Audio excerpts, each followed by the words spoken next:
the, there we go. Boom. Okay. All right. Take two. Welcome everyone to the last meeting of the semester for the Guerrilla Philosophy Club. I am the club's treasurer, Dangerous Daniel Schultes, and we have presenting here Mike Pelletti. He is going to talk about philosophy of color, and I'll just go ahead and get the heck out of the way and turn it over to him. Okay. All right, I'll go ahead and do this. This talk comes from something I did as an undergraduate. I got a big kick out of a class that I took on color at San Francisco State years and years ago, back in the 80s, back in the Stone Age. And it's not normally offered. It's just, there was a book by C.L. Hardin written at the time. Should have it around here. Color for Philosophers, which really attracted a lot of interest. And that led to a spate of publications on color. Since then, it's kind of died down as an area of interest.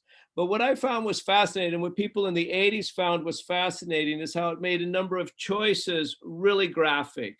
The science we can figure out. I'll explain the science. But the science basically solves none of the philosophical problems. So it makes all of them really, really acute. And so it's a good area because it's not that hard to wrap your head around the science, but you realize your philosophical choices are just simply wide open despite knowing what the science is. All right, so I'm going to do a little share screen here. I assume I can share the screen and kind of discuss, interrupt me whenever you want. I don't want to make this like a lecture, so let's make it a little bit easier. The color spectrum, as we're all familiar with, is measured in nanometers, and we see from 400 to about 750 nanometers.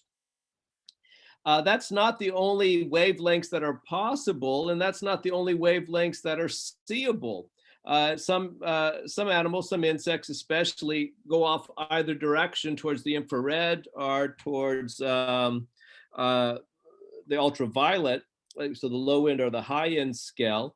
But that's simply what we see, which is already kind of interesting, So it's not like we see everything that is seeable. We only see wavelengths that follow in a certain area. What's kind of interesting too, this curve isn't just an accident. If you go back and you really look at the way the spectrum looks, that purple begins to lean off to a red, and that red begins to lean off to a purple. And so when you put it into a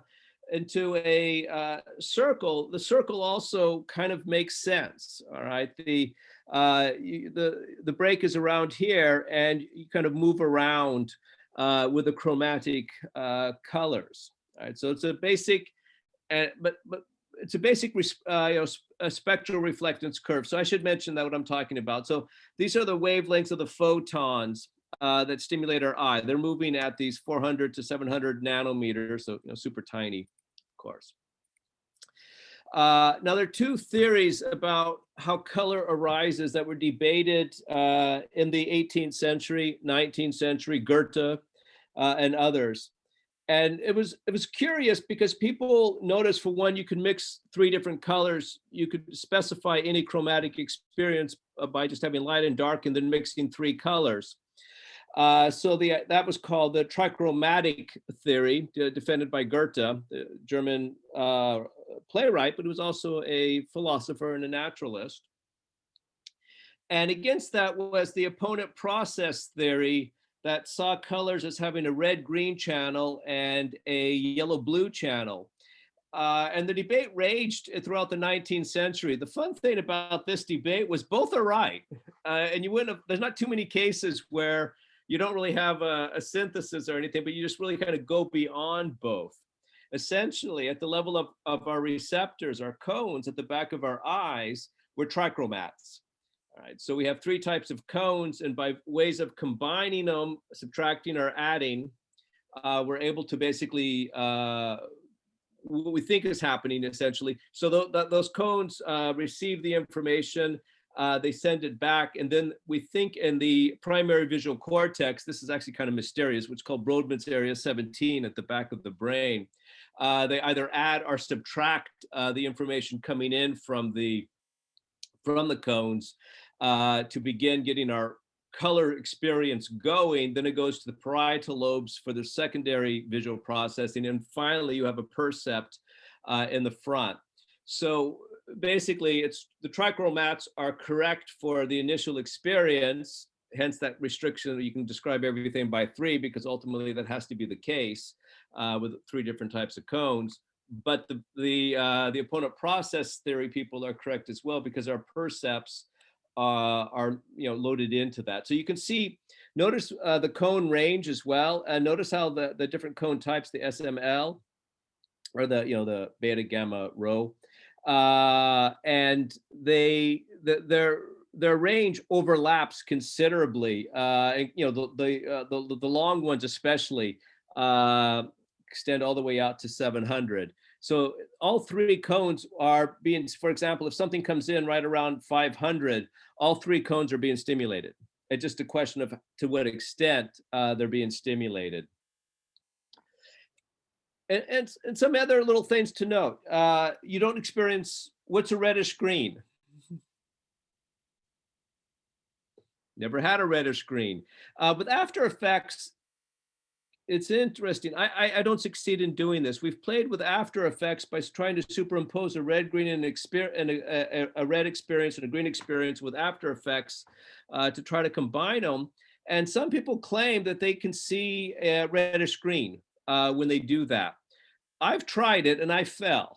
Okay, so, but it may very well be the case that some people can experience a reddish green, though most of us cannot. And I'm amongst those who cannot, are the blue yellows. And so what happens here essentially is the way, when you get to the secondary and the tertiary processing in the brain, let's say if you see a pure red, what does that mean? That means that the red green channel is over to the red, and the blue yellow channel is balanced. And because it's perfectly canceling each other out, you see a pure red.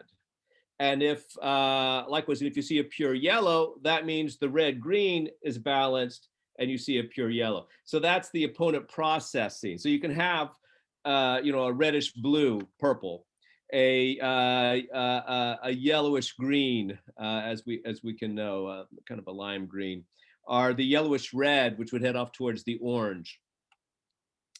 So that how that one functions. Now, seen outside of our visual range, both birds and bees do it. Our eyes aren't actually that great, by the way. Cats have advantages. They can perceive motion better than we can. And some animals have a lot more cones than we do. So let's look at the cones for a second. Some oddities too about the way the percepts are formed. You can't have brown light. When you go to the nightclubs, notice you're not going to have a brown light. Brown can only be perceived in contrast to other colors, apparently, which is kind of strange. Also, some other oddities. About 10% of women have 4 cones. It's pretty common that women have 4 cones. And almost all of those women who have 4 cones can't use them. Okay, so they're still trichromats, despite the fact that they have the extra cone really commonly. And we haven't ever found a man with an extra cone. Moreover, we have found about 1 in 10,000 women, which I kind of find it amusing because that means there's 2 at Sac State.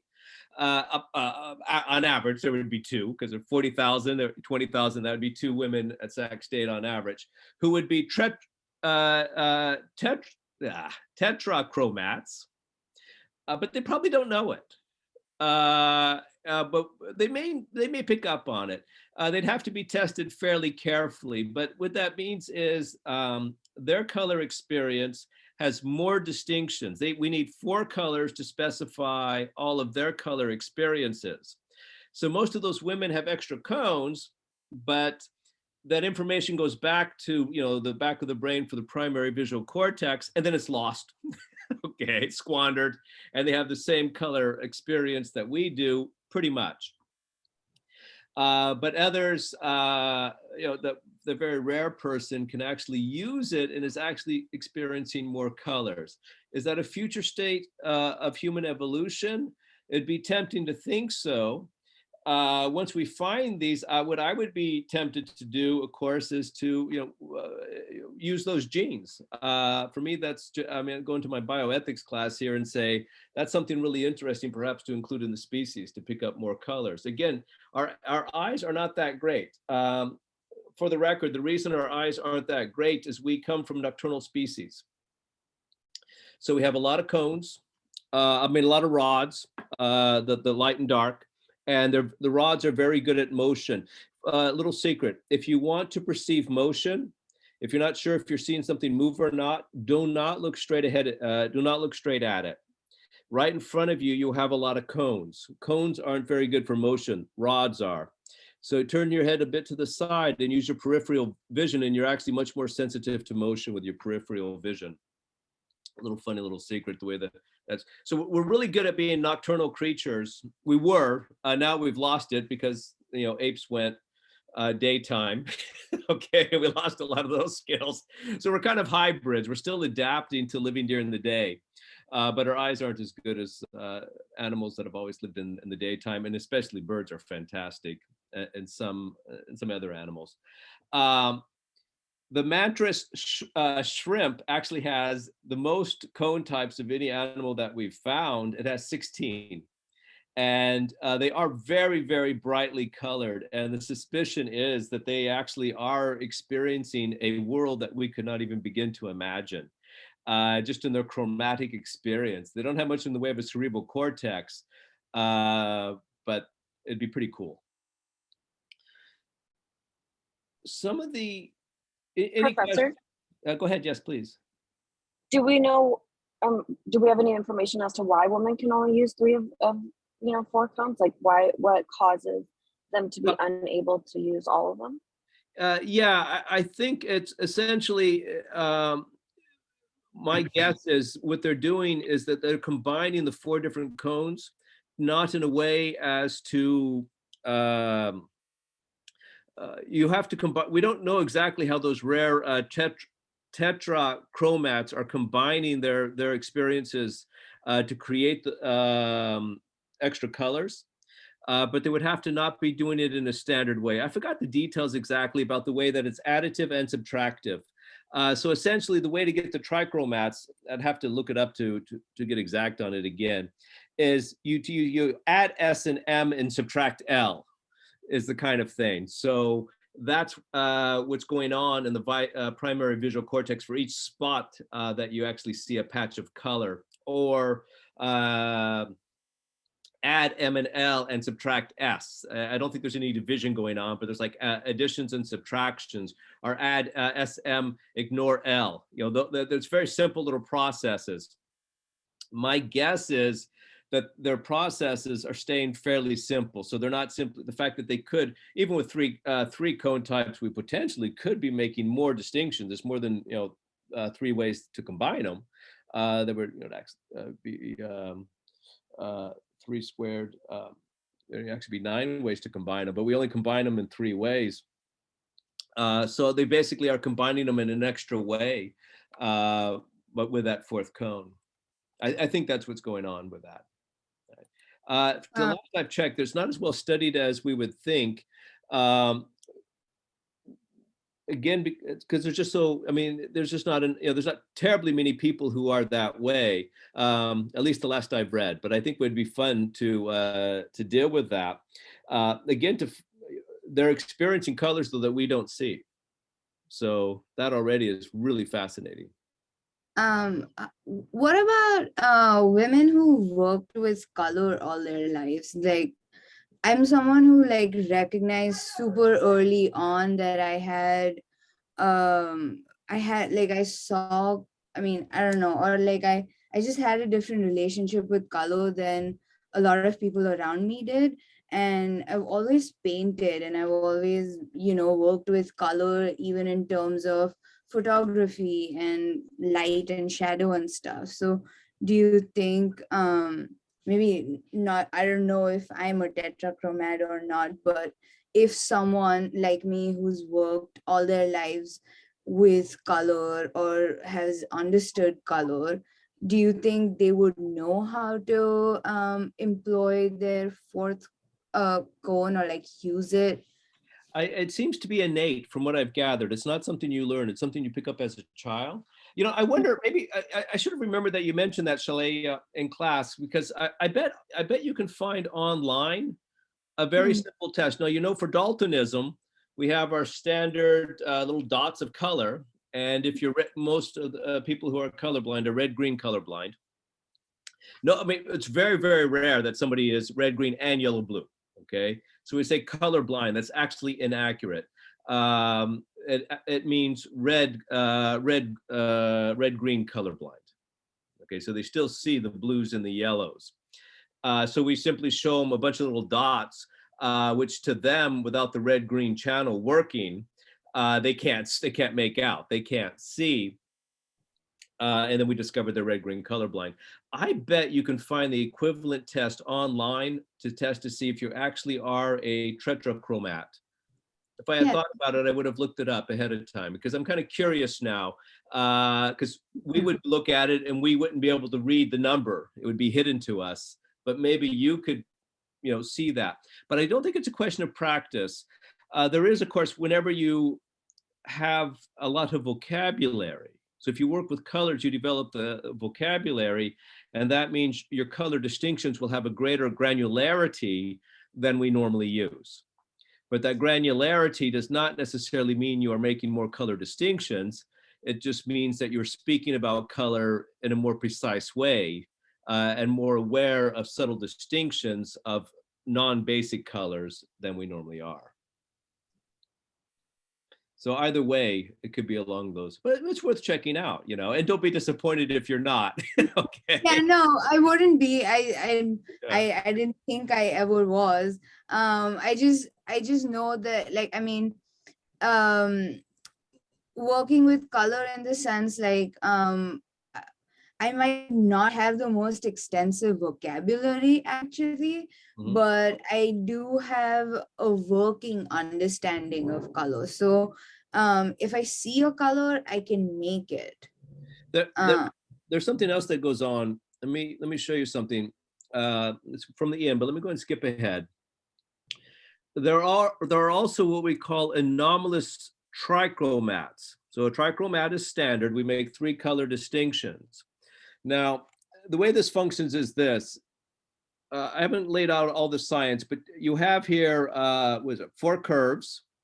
These 4 curves would describe describe different objects that we see as the same color for normal observers. And I'm boring. I'm right at the top of the bell curves for normal observers. Normal observers is actually a pretty large range. You know, it's like saying, what are men? I think the average height of American men is 5'10". So we say that anyone between, I think it's something like 5'6" and 6'2" is of normal height. Okay. But there's a big difference between being 5'6" and 6'2". Okay, you still say normal. Color is a bit like that, except I happen to be the equivalent in height would be I'm the guy who's exactly 5'10" if it were talking height, but for color. I'm actually 5'6", for the record, but anyway, so that's for height. But in color, I'm right in the middle of the bell curve, is what I mean by normal. More than normal, I'm right there. Now, the objects that this would be described by, I would see as the same color, whatever's one that's here, and we call these metamers.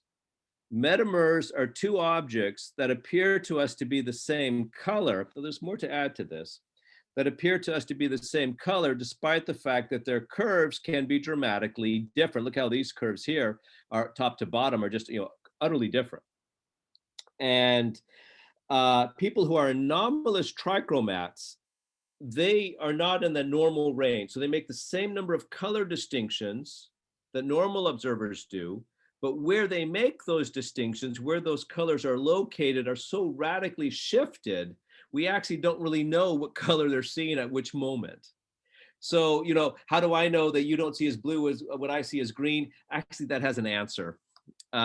People who I know philosophers, Peacock went off on this, not Peacock the animal, Peacock the philosopher went off on this, that, the inverted spectrum problem and stuff like that. That's a bunch of poppycock. we actually can see through it. We understand what's going on, and that really is incoherent because of the subjective color space that we experience. It's a much more unreasonable hypothesis than people realize. However, with anomalous trichromats, we really don't know what color they're seeing when. It's because, okay, we know when you're seeing a pure color, that we can actually figure out, but there's no pure color there. So which one it is, whether you're seeing the green, you're seeing the blue, you're seeing the yellow, you're seeing the red, we don't know. And so you open up a different space. That could also be, and that makes one sometimes more intently interested in color because you realize you're not quite agreeing with other people. I can refer to that a little bit lightly and a little bit jokingly. My best friend growing up is colorblind. He's red green colorblind. And once I had him over for dinner. We had together with our spouses, and we're talking about our high school, and I was mentioning our high school colors. And I said they were red and yellow. And he corrected me and he said, no, they were burgundy and yellow. And what was hilarious about this, he could not see burgundy or red for the life of him. But because he knew he could not make the same distinctions as other people, he had daltonism. He was really, really careful with his color vocabulary. And of course, he was right. It was burgundy, not red. So if anomalous trichromats do also tend to have a pretty intense relationship with color because they struggle to agree with other people's judgments. Because they're making wrong distinctions, they're shifted over, and that's something to check out as well. That can be kind of amusing. All right, so where was I at? Now, color terms. I get a kick out of this. The basic color vocabulary. This comes from work done in the late '60s, where Berlin and Kay. They were anthropologists describing color terms of two unrelated peoples. And what they realized, I think they were both at Berkeley and they were both writing up papers, bit of a coincidence. They realized that those two peoples that they were working with had 7 basic color terms. So mauve, cyan, those are out. Red, green, yellow, blue, those are in. Okay, that's what I mean by basic color terms. And they realized they had the same 7.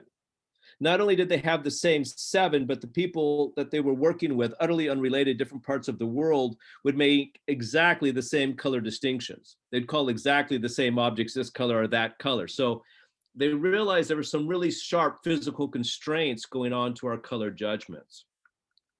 So what one group would call green, and the other group would also call green. What one would call blue, the other group would also call blue. And they also, both groups lacked purple, pink, orange, gray, and light dark blue. All right, so it was very constrained. And what we've discovered by questioning different peoples throughout the world, we found in terms of basic color terms, it goes between 2 and 12. English is an 11 basic color term language. Some go down to 2. So you end up with, which said, cool and warm, we call the 2. The 3, you add red, and it'll always be the same if they have 3 basic color terms. 4, it diverges a bit. You can add either green or yellow. 5, you add the one you missed at level 4. 6, you always add blue. 7, you always add brown. And then in this order, it follows this order: purple, pink, orange, gray. That's where English stops.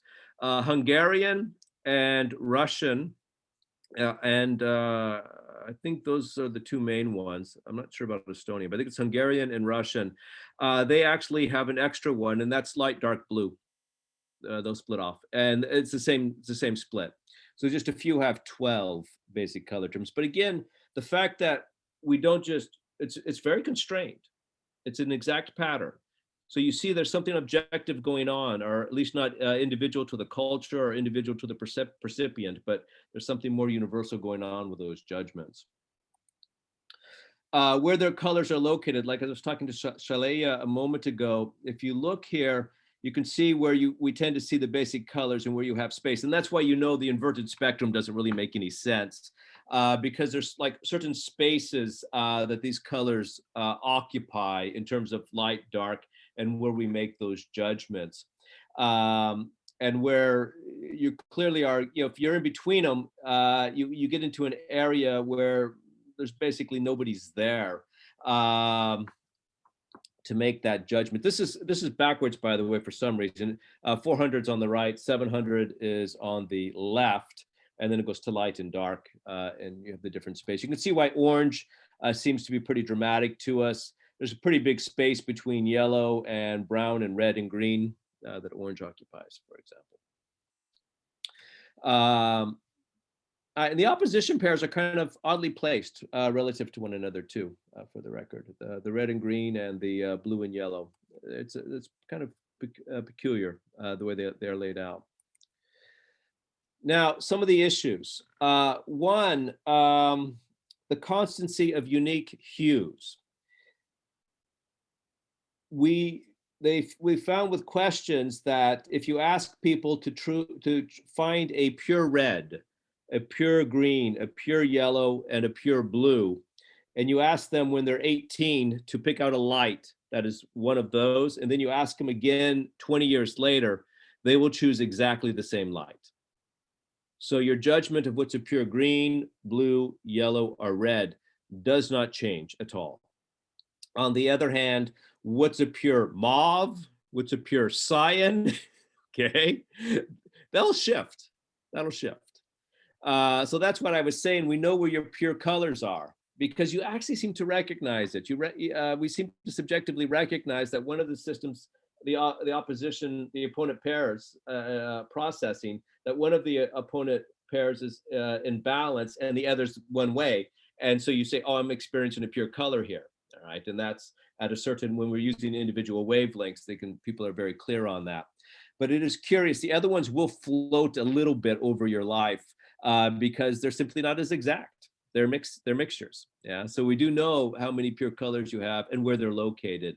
And you know, if you just look at this, you know, you kind of can you can know where you see the pure blue, where you see the pure green that doesn't have any yellow or any blue, where you have the pure red that has no purple and no yellow, no blue and no yellow.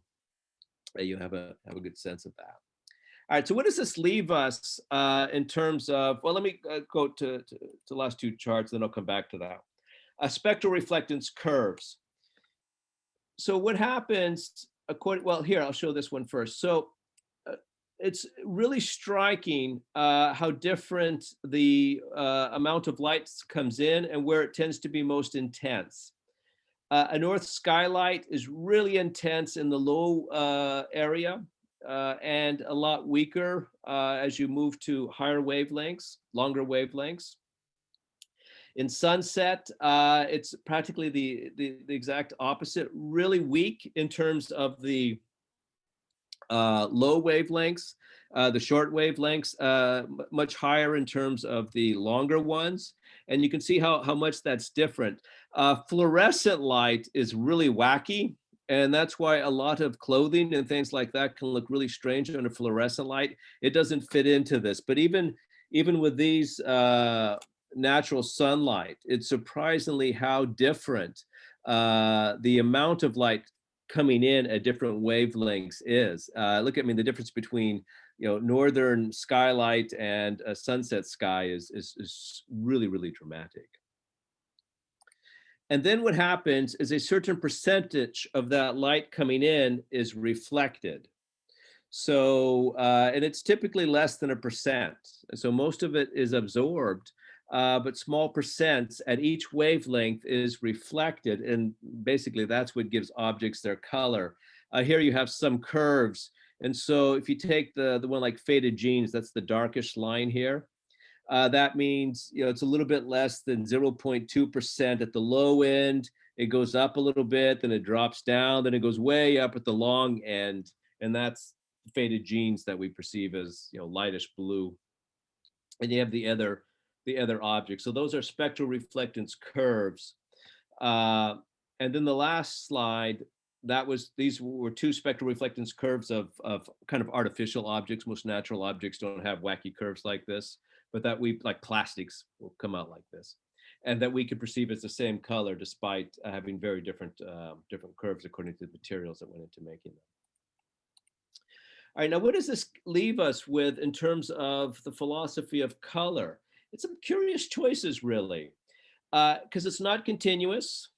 and has kind of limits. It's variable. When you think about it, if somebody sees extra colors, they're seeing something real. We can't say they're imagining it. They're not hallucinating. So if someone's a tetrachromat, those are real colors they're seeing. You can't just say that that it's a fantasy or an hallucination. No, it's real. Likewise, with an anomalous trichromat, you can't say that there's any way defective. They're making the same number of color distinctions that we do. So that's going to be kind of hard to defend the reality of red, green, yellow, blue, or any of the other colors that we standardly talk about, because people who don't see them in the same way or see them elsewhere, are not making a mistake, are not hallucinating, that that's still based in the same reality that we experience. So are colors objective? Well, realism is going to be hard, because where that leaves metamirrors, where that leaves people whose judgments are different. Physicalism can be defended, and I tend to defend physicalism for colors, but physicalism is going to have a real annoying sort of thing, because where does the color arise? The cones, they're just receptors for different wavelengths. Of course, primary, secondary, and tertiary visual processing doesn't really add the color to it. So where are we really able to say that color comes into the mix? It's really only as for the percepts that we can start really talking about color. So we can talk about objects having a certain property that could be described as being colored.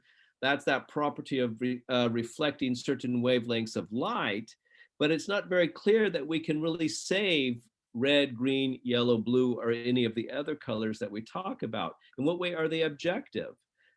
People who don't see them aren't making a mistake, or people who see them differently aren't making a mistake again. Are they subjective? Well, red, green, yellow, blue seems subjective, but as I indicated, when you look at the Berlin and Kay data, here it's pretty clear that it's not subjective in the sense it's dependent upon the individual or even the culture. It seems to be commonalities among all humans in our perceptual apparatus. So we seem to be the same for this, not across the board because of anomalous trichromats that occur in all cultures, but it doesn't seem to, but it also seems to be, most of us seem to be making the same judgments. And that's why we have these tight constraints about the way that the color terms are added as we move up the ladder to the number of color terms that you end up having. The naturalistic fallacy, that would be G.E. Moore's argument that it would be wrong to reduce the natural description to the phenomenal experience. I'm not sure that is one. But in this case, we really can't reduce what's going on physically to the subjective experience. There is a gap there. So my hybrid position that I would suggest is that colors are real, but they don't correspond to our color terms. Here's what I'd like to do. I want to call each of these, actually I'll go this way. I want to call each of these curves a color. And if it's close to it, I'll still call it a color. And if we perceive it as the same color, that's simply because our apparatus is limited. So no, that's two different colors, but we perceive it as the same. So here, for me, these are 4 different colors. We perceive it as the same color, but it's because we only make a rough summary of what we actually perceive. And each of the individual spectral reflectance, I suggest, is what we call a color. But notice these are strange colors because they're not red, green, yellow, or blue. And I'd also extend out the system to include other parts of the visual spectrum that we don't see, but that birds and insects and crabs can see. And that would give us something exact, and then we see our visual apparatus as a rough summation of it. But other philosophers disagree. The property of the objects can be described as dispositionalism. They have a disposition to produce certain color experiences in most observers, which is true, but only most, not all. And here's the last point that I want to make that's really kind of crazy. When you look at these different kinds of daylights, how different they can be. Have you noticed that when you look at ripe blackberries, that they look a very different color in the evening than they do in midday? Think about it for a second. Blackberries, when you see them, ripe blackberries, and then red ones and also green ones that aren't ripe, do they look like they're different colors to you when you see them in the morning, noon, and evening? Or do they look like they're the same color, whether it's morning, noon, or night?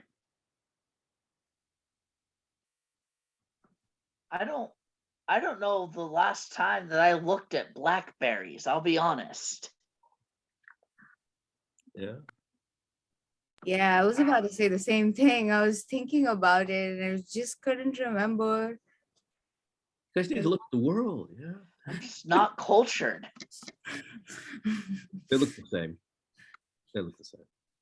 What's really striking, you take naturally occurring objects, meat, food, fur, and you look at it under different lights, whether morning to night, and even under fluorescent light or light bulbs typically. And naturally occurring objects will look the same color. They don't shift. There's a wonderful color constancy. So the berries, and this I think really gives us deep insight into what color experience is. So now I'm really laying out what my view is fully. That the berries will always be green, red, or purplish if they're ripe. No matter what the light is, it tells us, I think, what we're actually doing here. Clothing would not do that. Any kind of plastic would not do that. It would change. It would actually, if we didn't have extra information, if we didn't already know what color was supposed to be, we would change our judgment. But we will not do that for naturally occurring objects that we interact with. So what really I think our color system is, it's a system of making distinctions. You have to know which berries are ripe and which ones aren't. You have to know, does that fur represent this animal or that animal? Does that leaf represent this kind of plant or that kind of plant? So we're really good with naturally occurring colors, and we fix. So what's happening, with the berries, which is really wonderful, what's hitting our retina is radically different. Okay, so in that primary, the hitting the back of the retina, the cone's being stimulated, what's occurring there is very, very different. Yet by the time you get to the percept, you're perceiving the same color. All right, so it's really a differential engine to allow us to negotiate the world, I think, is the way of understanding it. So that's what I'm talking about by an environmental adaptation. Essentially, it's an adaptation for the environment. But when you plug in artificial colors, like the shirt that I'm wearing made with dyes and stuff like that, then all bets are off. And that's how the experience you have, you buy some clothing under fluorescent light and you walk outside and it looks terrible. Okay. So smear it with berries and it'll stay the same color. But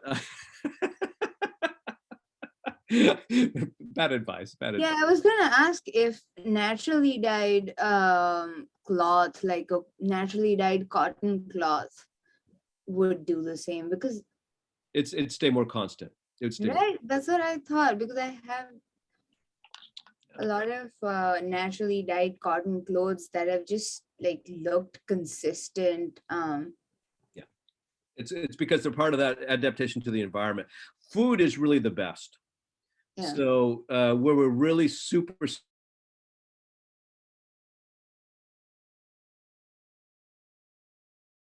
okay, where they can be all over the map, and because we have no clue what color the plastic is. So the minute you start playing with the lighting, your judgments will shift all over the place according. But also some of the artificial dyes that we use, or unusual dyes that we're not familiar with. All right, so I'll go ahead and stop the share here. I can come back to it. That was my little talk on color. Any questions, reflections, any views that you want to share? I don't know, Amir, if you have an actual view. I just had a snarky comment about how Russians have these, really robust color language for just like a not terribly colorful country. Hey, those crabs live in mud. I mean, and they have 16 cones, you know? Yeah, I was about to say, for how colorful India is, like Indian languages don't have a lot of color names. Oh, yeah, yeah, Like a lot of our color names are, I don't know. I mean, so what are they, uh, what are they, Shalaya? I mean, for example, as a basic color term, do you have orange? yeah. You have But orange. orange is also like orange as in like translated, like the fruit. Like we also call the fruit Oh, you the, can't over the word orange. yeah, yeah. That's a problem. What about gray? No. Okay. Okay. So you might be at, that would make you at that We time. don't wear a lot of gray also. As a culture, we don't wear a lot of gray. We don't wear a lot of black or white either, but white is usually funeral clothing. And I know you have the word black, that's bok or something like that in Hindi. No, black is in Hindi, it's kala, and in Gujarati, which is my mother tongue, is kalu. So Kala. it's similar, yeah. Oh, I made a mistake. And what about purple? Do you have purple or pink as basic terms? We have pink, Well, but it pink, sounds like you're a 10. Sounds like you're a 10 color term language. That's only just one less. I mean, That's, Japanese is less. Japanese is like 8. so we have red, yellow. I don't think we Have have a- yellow, I think.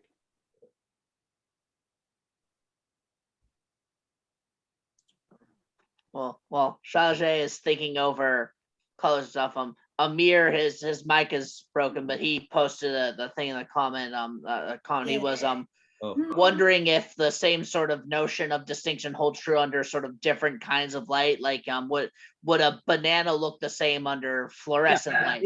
yeah, really well. Again, it's a food. You got to know which the green bananas and what's the brown bananas and what are the yellow bananas. And food, we're fantastic on food. And again, that shows me where the process comes from. It's to negotiate our environment. Yeah, so we can handle that environment. All right. I called my mom and asked her. We do have, I forgot the word for yellow, but we do have one. Okay. That's all right. It was gonna bug me for the rest of my life if I didn't like. Like you're describing a 10 basic vocabulary color. Possibly, Yeah, which is not rare. 11's actually not bad. I mean, the Russians are just being kind of, gaudy over this, that they have basic terms like light and dark blue. And, you can kind of see it too. I mean, you have a deep blue as opposed to a sky blue. You can see that that's a pretty fundamental difference that we can see. All right. Right. Just for you, Amir, I will go to a fluorescent light party and I will bring some bananas and we will have a jolly lot of fun with everyone. Test the berries. I mean, get some blackberries, get some green ones, red ones, and yellow, and really try it under different light. And it would be really fun is if you take some fabric and try to match it with swatches under sunlight, and then take it, at different times of day, you would notice the swatches would shift much more dramatically, but the berries will always look the same. As in interior designer, I will tell you, I've done that many a times. Yeah. And I have failed many a times. Oh yeah, like I said, well, smear them with food. Some with quite terrible results. Yeah, no, it can be hard. Fluorescent light is tricky because all what color phenomena, the physicalism is simply a certain percentage at each wavelength is being reflected, and that's all that's happening there. But our visual system uses that to really create a lot of what color is clearly in the secondary and tertiary processing to create the percepts that we experience. It's not just in the retinas. A lot of it is later on. I learned after my first couple of projects that the best way to judge is to see like a piece of fabric basically in a space throughout the day, like different times of the day and what it looks like. Yeah. Yeah. But yeah, I learned it the hard way. Yeah, that's what you would do. Yeah. Sorry. Yeah.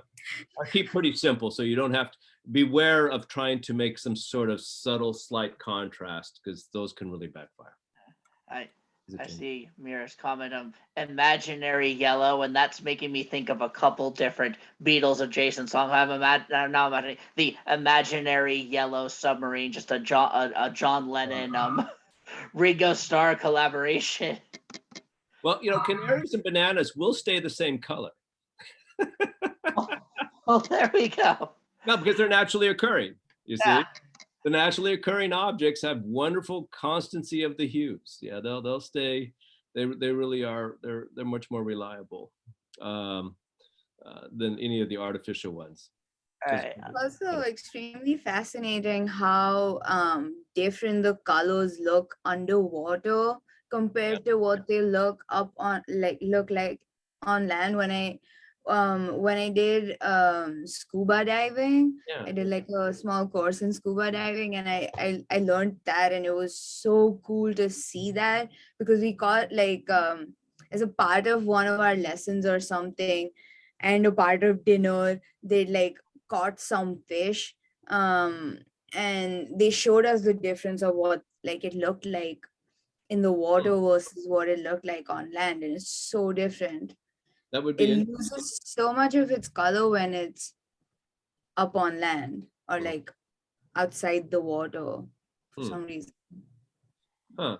I haven't thought to do that. That's another area. I wonder if my berry example would hold up underwater, or if that would mess with it so much that I would lose it. My guess is the brain is doing so much work, it would stay constant even under such an extreme environment. But that would be an interesting question to Can you guys hear me now? Yes, we Yeah. can hear you now, Okay. Amir. I think I fixed it. So yeah, I was wondering also, so the yellow that we perceive, I mean, physically it's not yellow because the light being under fluorescent light, I'm sorry. The banana that we're looking at, I'm still thinking of the banana under fluorescent light. So the banana we're looking at under fluorescent light isn't actually reflecting like yellow, but we just see it as yellow. Yeah, so what's happening with any object, so you have the light coming in at different percentages according to the kind of light. Right. And those can be extremely different. The level of intensity between midday, evening, morning are artificial lighting of any of the sorts. And at each wavelength, a certain percentage, but a small one, it's less than 1%, is reflected back. So literally the photons come in, all right, and they're moving little waves. And by the way, some insects also see polarity. So whether the waves are going like this or the waves are going like that, they'll perceive differently as well. And Yeah. insects are also perceiving different, the different polarity is different colors apparently, because bees will distinguish polarity. And we don't do anything with polarity, but they can. So you basically have the waves coming in, and forget about the orientation of the waves coming in, but just how long those waves are, and from each patch, and it's essentially being reflected at a certain percentage from the object. That stimulates the back of the cones in the back of our retina, and so the long cones will be more or less stimulated. The middle size and the short ones will be more or less stimulated. It goes back to Brodmann's area. Then you add and subtract, and then boom, it goes forward into the percept. So all that's happening with yellow is, like I said, there's just this light coming in, a certain percentage is being reflected. I'm very confident that canaries and bananas have very different spectral reflectance curves. It'd be kind of fun to see, but my guess is their curves don't look very similar. They don't have to, because we're just kind of a summary of the process, but they both come out to be yellow for us. But I'm sure they're metamers. What a weird concept. It's a very strange. It's very, but again, if you think about how good we are with natural stuff, that tells me why we've evolved it. It's a distinction engine. So what does it mean to experience more colors? I don't know if it's so much a question of experiencing more colors or simply being able to make more distinctions. I think it's a bit more in that direction. They simply are making more distinctions. And it's kind of hard to think of it in that terms, that color isn't the phenomenal experience, but the distinction apparatus. Could it be both? Well, this gets into the problem of qualia in philosophy of mind.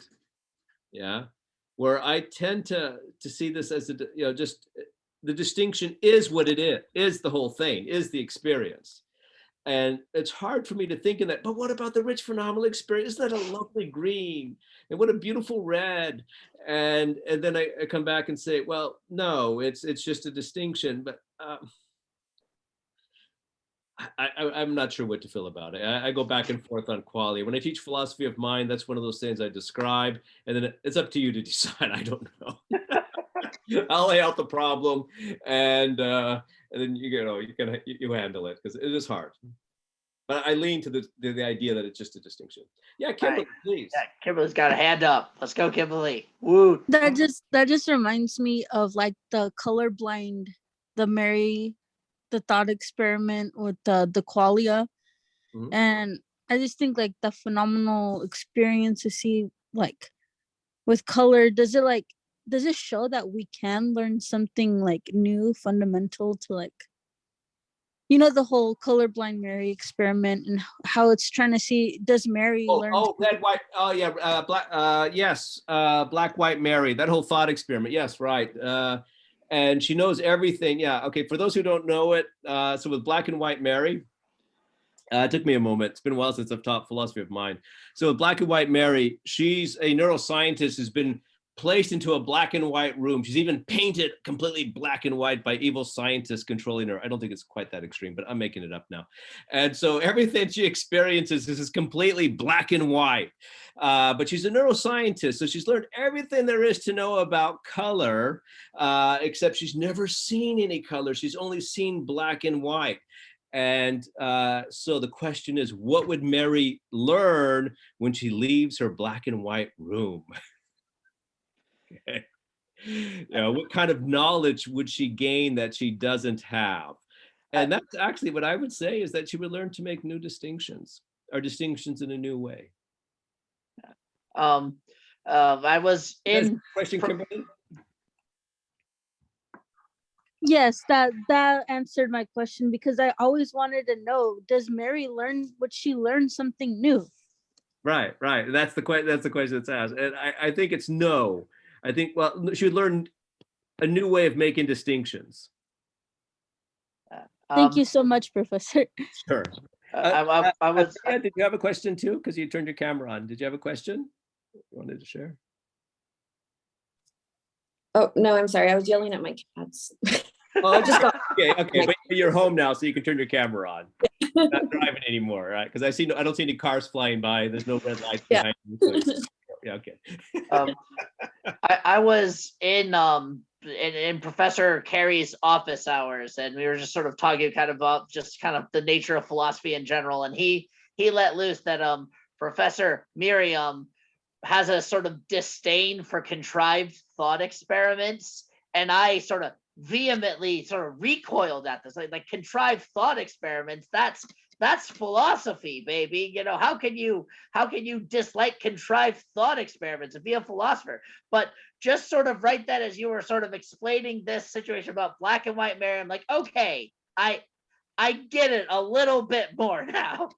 We are a ridiculous bunch of people. It's to see a conceptual clarity. And of course, Miriam is really, really concerned with ethics and political philosophy. And I kind of agree with him in those areas. With theory of knowledge, I'm willing to be, I'm a bit more okay with thought experiments. And also in philosophy of language, for the record, I'm a bit more okay with thought experiments, but a little bit less so in political philosophy and ethics. So I get his point. So I'll go ahead and be like, I don't know, I'm trying to sort of pace things together, because I I want to sort of set up like you know how some people have like a swear jar or whatever. Like I want to set up a like bringing up the dress that we were arguing about what color it was jar. Yeah, I see. I see the look on Shantay's face there because I feel like I bring it up all the time. But I mean, like when we're talking about the way we perceive color and sort of the issues pertaining to that, it sort of feels if there was ever a topic it is relevant for. Yes, you may bring it up. So like specifically with your sort of solution of like color is real, but like our words sort of don't correspond to it, like related to the dress, how would that sort of an idea apply to what's going on there? Oh, to what color it actually is? Yeah, well, it is an exact color. I mean, whatever that curve is, that's the color. Now, again, that's not a majority position. Some people, I thought, have taken up artificial position called triples, and they say, well, if it has these three values at certain wavelengths, it's red and yellow and blue. But for me, that's too artificial and can be tricked. And it's the hallucination argument that bothers me, because if we trick it and we're perceiving a different color despite the triples, we're not hallucinating. It's based in reality. So I keep getting thrown back to the idea I can't defend the red, green, yellow, blue. And you know what they're getting at, because those are real color distinctions that are being made or not being made. But with the dress, for me, it has an exact color. But my summary of the way my visual apparatus works, I'm only making a summary of it, and that summary can be rough and ambiguous. But the color is exact, because there is only one curve associated with it. The summary can be rough and ambiguous, and you know, relative in this example, also just like wrong after a fashion. I think it's probably fair to say, I think to the point, like I'm one of the people that it's wrong about. I hate that I see the stupid thing as white and gold, but I do. That kind of, yeah. Well, you know, when you realize how much of the colors that we perceive is a question of your secondary and tertiary processing, it doesn't surprise me, you know, because that's just how you work it out. One of the examples I develop always, you just close an eye. Did you see that big blind spot in front of you? You didn't see the big blind spot in front of you? I mean, it's as big as the end of your thumb at arm's length. Isn't the point that we don't see it? Yeah, that's the whole thing. Right. But you know, really, and it's right there. Okay, so actually, I can't. It's funny. Oh, that's weird. Oh, that's really weird. I can see my thumb in the screen, but I can't see my thumb at the end of my hand. That's funny. And look how close it is to in front of me. Right there, it disappears. It's just 15 degrees off center. That's where because what happens, because our eyes are upside down and backwards. Do not intelligent design. No. Okay, our eyes are upside down and backwards. That's not intelligent design. That's But what if God's just really quirky? No, I think he was a freshman he wasn't an A student in biological design. Look, we just got to grant it, okay? But I'm gonna pass on the theology. But essentially, what happens with the cones is and the rods is all that information that we receive at the back of the retina, rather than simply going back, actually goes forward. So it's like all the wiring's in front. So all the light that comes in has to pass through all of the wiring of your retinas, at the back of your retina. It's because it's not built right. It's built backwards. All right. So instead of having the wiring in the back, the wiring was put in the front, and so it has to come through it. And then because all that wiring and stimulation is in the front, that's got to work its way back to the primary visual cortex. So there's actually has to be a hole at the back of your retina for all the wiring to go back to your primary visual cortex. So you want to see here's all the cones and rods to receive the information. Wires are all in front, and then I got to have a little hole in there for it to go back. And that's where that blind spot is. It's only 15 degrees off of center. It's where all the wiring goes back to the back of your head. So actually, you have a bunch of gunk in front of your vision all the time. Like when you rub your eyes and you see those lines and stuff, that's actually there. That's in your eye.